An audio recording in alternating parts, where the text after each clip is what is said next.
So I just did a video on the Freedom Convoy, the trucker convoy in Canada, about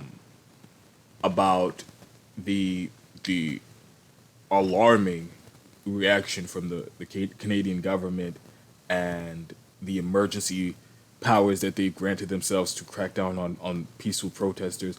I did a video on that, and I think that there are a lot of lessons to be learned from anybody who considers themselves anti-establishment and challenging power, challenging oligarchy. There are a lot of lessons to be learned from the Freedom Convoy.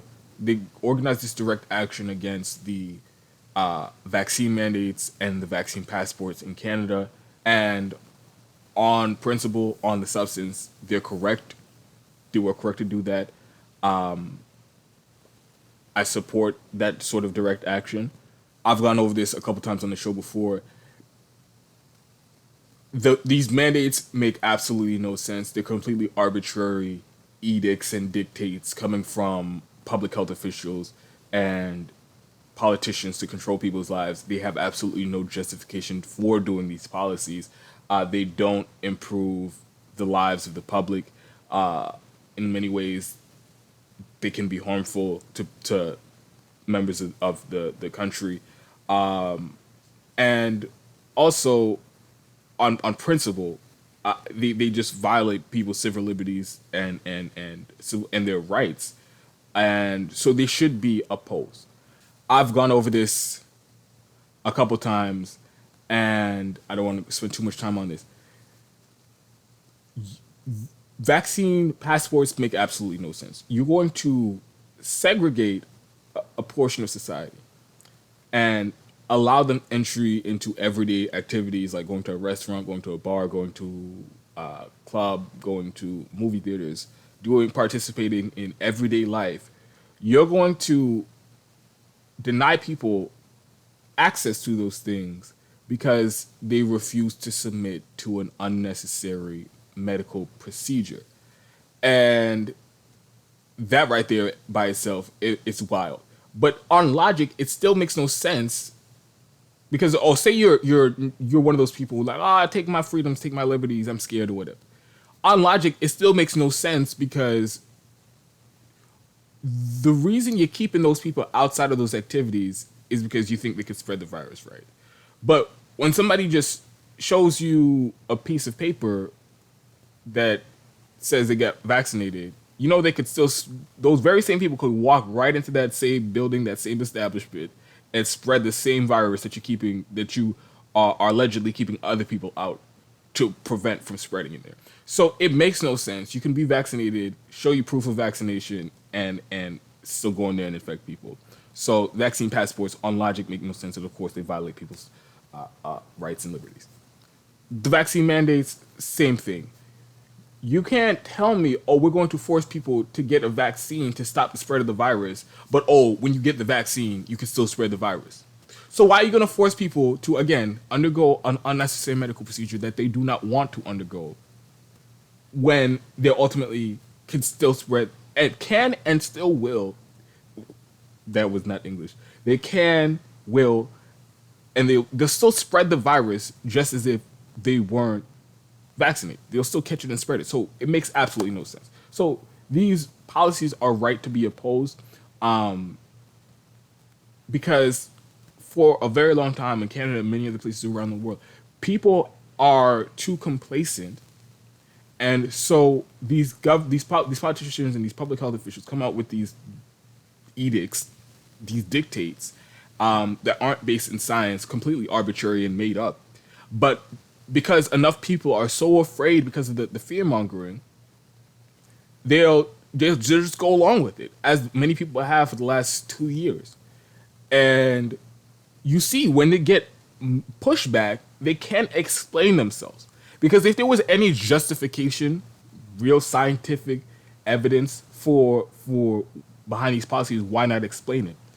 And again, if there was real justification behind these policies, why drop them within a week or so of these protests happening?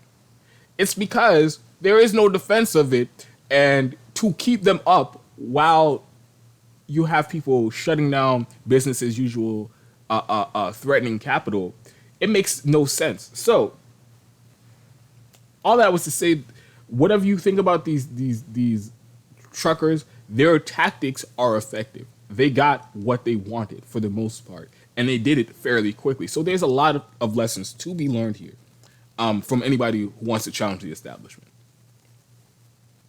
And here's and another part that I'm going to mention throughout this video is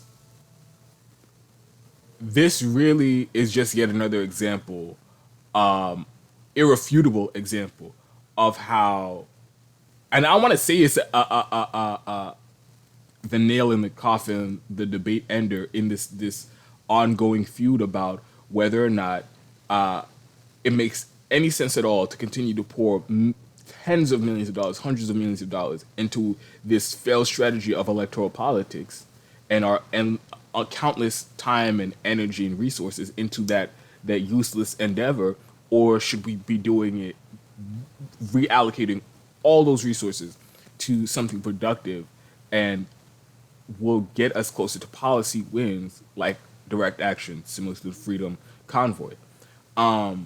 This chapter, I would say it's a debate ender, but the debate's been ended, and it's been proven time and time and time again, here in the United States by the so-called left in Congress, who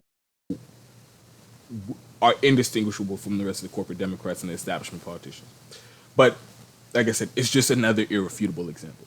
So one of the things, and I'll get through, like I said, I'll touch on that throughout the video. But so one thing that I want to talk about, because there are a lot of lessons to be learned here, and tips and things to be remembered. So the first thing is they had this demand and they went out and they did it regardless of what the polls said. They said fuck the polls and fuck what public supports is. And this might be a little confusing because a lot of what I advocate on this show is to give regular people a voice and allow the unrepresented to be heard and give power back to the majority, power back to the 90%, the 99%, who have been subjected to the oligarchy and to the elites. But the point I'm trying to make here is there are times where the substance of the policy that you're supporting or opposing is so crucial and so important that it doesn't matter if you already have a majority of support or overwhelming majority of the public support behind you. It is necessary to make a stand, to do action, to advance that agenda because it's that important. And here in the U.S., there are a lot of people who consider themselves anti-establishment who, on this in this area, they don't challenge power on an issue, or they won't support broad militant action like the Freedom Convoy unless 90% of the public already agrees with them. And there are a lot of issues like that we can work on, like single payer and things like that. But there are a lot of times where you don't have majority support because people are going to be victim to propaganda. People have been victims to propaganda their entire life and have this view of the state as this benevolent thing that just exists to make everybody's lives better. And they might be imperfect, but they're really trying to do what's best for the public. So a lot of times they have this reverence for the state and will give them the benefit of the doubt.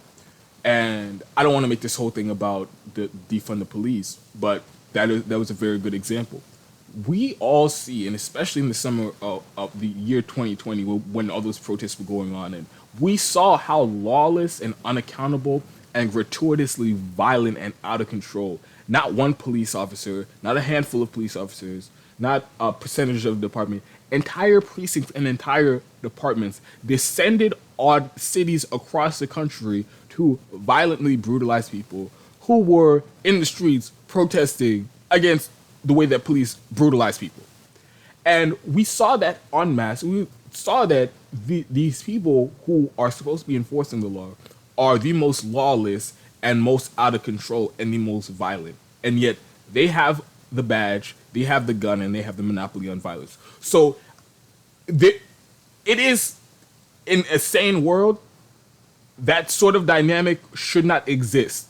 And there is no reforming that. There is no, oh, let's teach them a class give them a class on how to not plant evidence on people. Let's give them a class on how to not do false arrests and violate people's constitution. Like, no, the entire system as it exists needs to be abolished. That's what people come up with it. And this has been this way from the inception of policing in this country. The racism, the lawlessness, and ultimately what they're there to do, which is not to solve crime, and it is not to prevent crime, because they don't do either, but to protect capital and to protect capitalists and to be the foot soldiers in class warfare. That's what the police do. So in any sane world, we have all the evidence to prove that that's the way they've been for hundreds of years, and there is no reforming that. So the logical conclusion is we need to abolish the police. But there were so many people who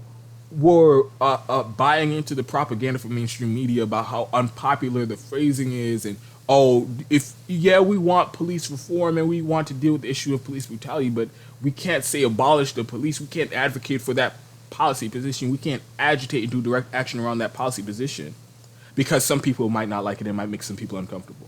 So, like how was the point I was making about the trucker convoy, they didn't really give a fuck that most of Canada supported these gross authoritarian mandates. They didn't give a fuck that 90% of truckers are already vaccinated. They had a problem with it on principle, and they took a stand on principle, and they actually won. Which brings me to the another point that I want to make, which is the overreaction from the state is necessary. It is necessary. And this isn't me ecstatic about police brutality. This isn't me ecstatic about the military being called in to turn their own streets into a police state. No, I'm not happy about governments seizing and freezing bank accounts of people that they put on a naughty list with absolutely no recourse. Those things are genuinely terrifying to me. But one of the reasons why they were able to get this win in Canada, or these wins in Canada from this tactic, is because when you challenge power and you do it successfully and you scare the establishment, two things are going to happen. One, you get all this attention, you have all this media attention. And of course, it's going to come with smears. Oh boy, it's going to come with smears, as it did with this trucker convoy and anybody else who really challenged the power. But there are also going to be a lot of people asking questions. Wait, so why exactly are they out there? They might not have thought about this themselves this entire time. Hey, you know what? These mandates don't actually make sense because people still get the vaccine and they still spread it. So why are we going to force people to get it? Or these vaccine passports don't really make sense because, yeah, we're leaving some people who are unvaccinated out of the building, but people who come into this building might still have COVID even if they're vaccinated. So it really makes no sense. So just the friction there opens dialogue, and it gives you an opening to bring more people to your side. But the amount of people who turn around and support you increases dramatically when they see the state acting completely unreasonably to silence the dissent. When you have people peacefully gathering in streets and then the response from the federal government is we're going to start seizing bank accounts. And by the way, which is something that is supposed to be protected, protected speech in what's supposed to be called a democracy and civil society, right? People gathering to air their grievances with their government and have a say in the way that they're governed. That's supposed to be protected human rights. So when the government takes something like that and their reaction is completely out of bounds and disproportionate, you're gonna turn some people off. Even if they were all with you on the vaccine mandates and the vaccine passports, they might have been with you when you said we're going to go out there and take these people off the streets to open up traffic. Some people might have even still been with you when you said that. But now you're going to say we're going to move the military into the streets. We're going to freeze the bank accounts of anybody related to these protests, and we're going to criminally prosecute these people, and we're also going to revoke their car insurance. Everybody starts to at least there should be a lot of people in Canada taking a step back and say, okay, I don't know about all of that, and the fact that this is where the government is taking this is a little fishy to me, and I'm going to oppose. My default position now has to be to side with the Freedom Convoy, side with the truckers, because the government is so clearly the bad guy in this situation that even if they really had me with the propaganda when they turned into this fascist state, I can't support that. So the overreaction from the government is an important sign and can be an important tool. And you're not getting that reaction from the government if what you're doing isn't effective. You're not getting that reaction out of the government if the establishment is not scared. So that's what it takes to actually build effective public pressure for your policy position. Can you imagine this sort of crackdown from the federal government over the Bernie Sanders campaign? Now they'll do their little underhanded tricks, and they'll rig the primaries and all this stuff to maintain their grip on power. But they really didn't see Bernie as, even though he's amassing millions of people and hundreds of millions of dollars, they didn't really see him as a threat to the establishment. Or else they would have done him the very same way. Froze the bank accounts of anybody supporting. If Bernie Sanders was supporting direct action as he should have been, they would have been freezing bank accounts of him and his supporters and all those things, just like they do with like they did with the Freedom Convoy.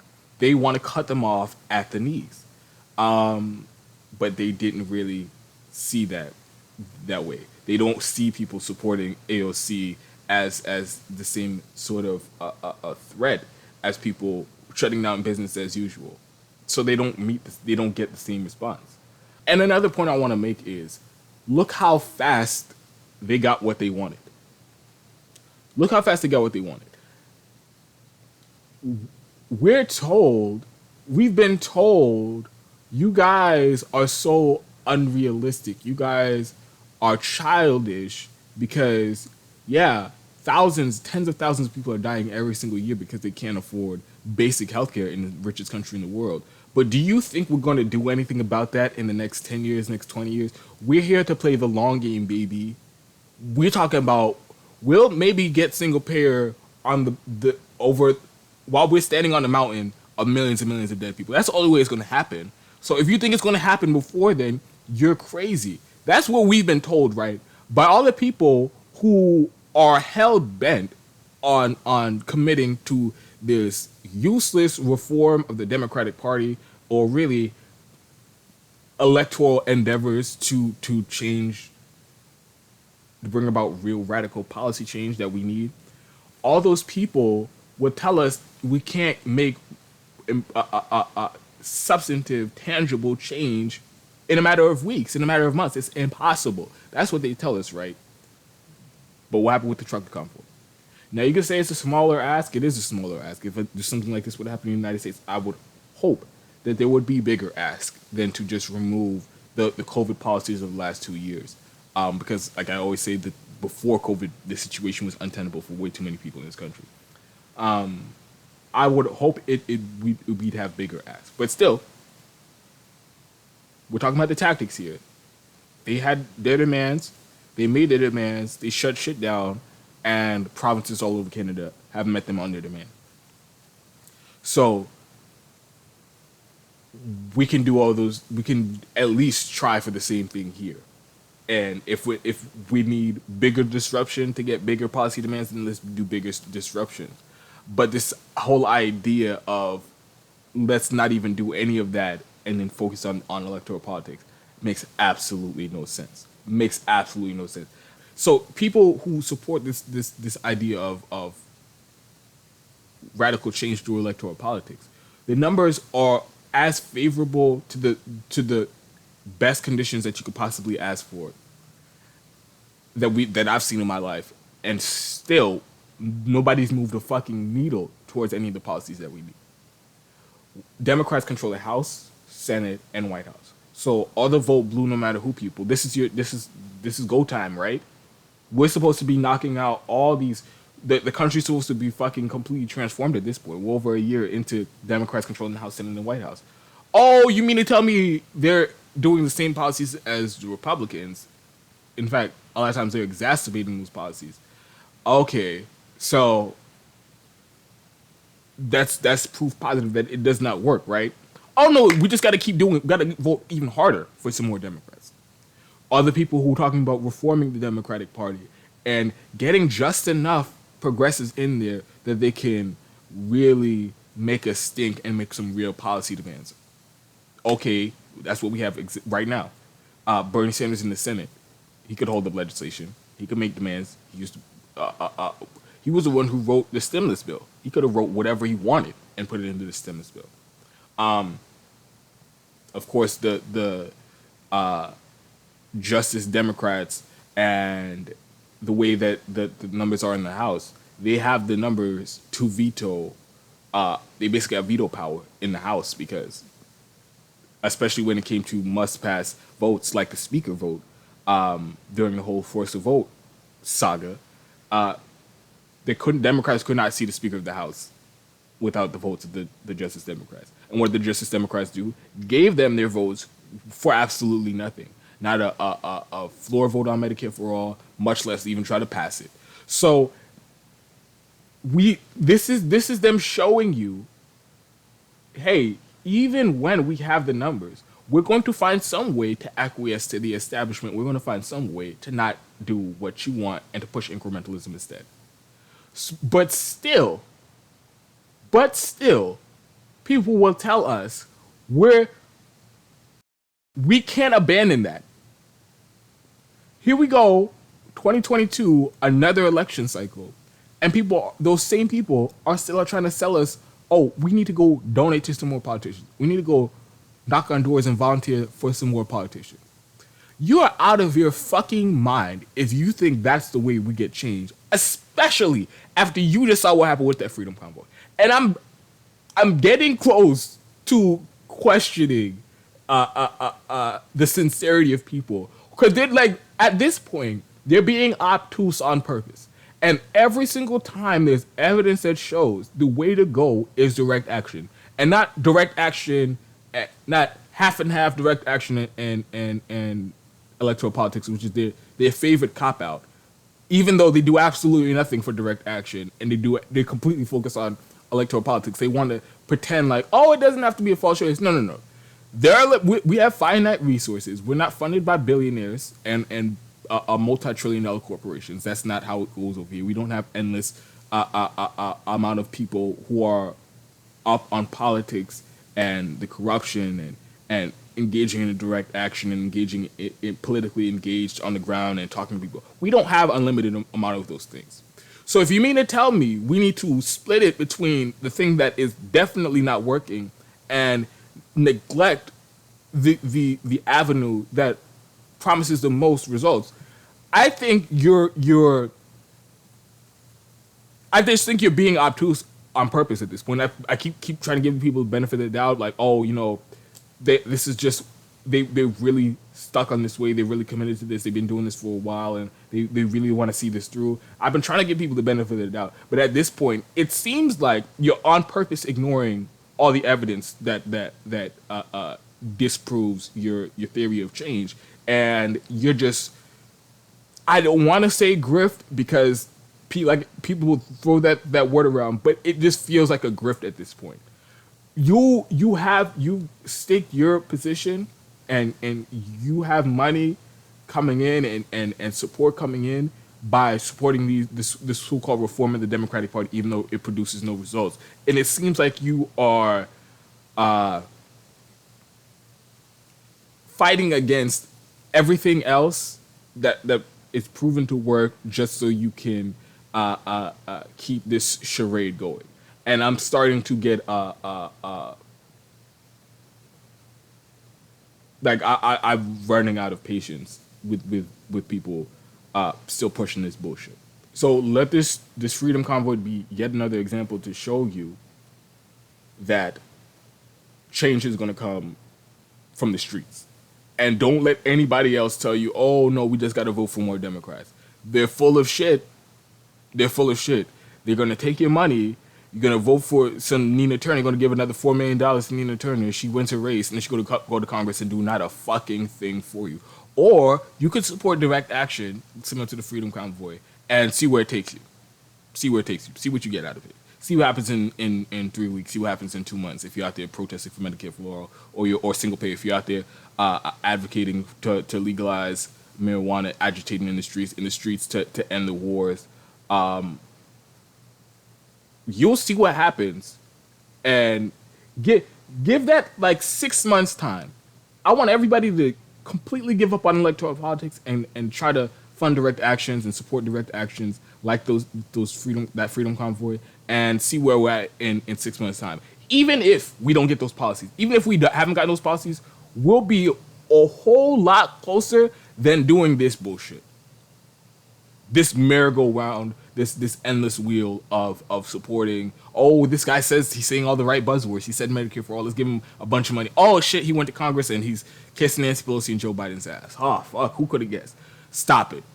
Stop it. Stop it.